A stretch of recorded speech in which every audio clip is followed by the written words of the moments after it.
Hello viewers, আসসালামু আলাইকুম। চলুন একটি ম্যাথ সলভ করি। এক্স এবং ওয়াই উভয়ই বিজোড় সংখ্যা।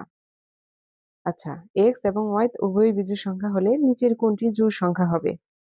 তাহলে এক্স এর আমরা একটা মান ধরে নিব। যেহেতু বিজোড় সংখ্যা বলছে তাহলে এটাকে আমরা ধরবো 3 এবং ওয়াই এর মানও যেহেতু বিজোড় তাহলে এটাকে আমরা 5 ধরে নিব।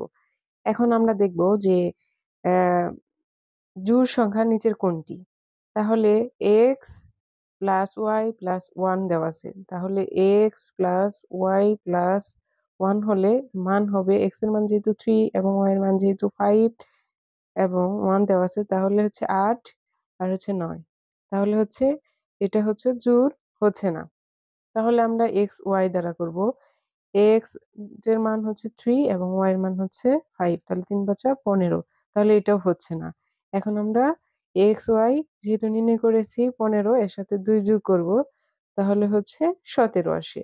তো এটাও হচ্ছে না, তাহলে আমরা এটা দেখব এক্স প্লাস ওয়াই, অর্থাৎ এক্স এর মান হচ্ছে 3 এবং ওয়াই এর মান হচ্ছে 5 সমান সমান আমাদের 8 আসতেছে, অর্থাৎ জোড় সংখ্যা হচ্ছে ডি নাম্বার।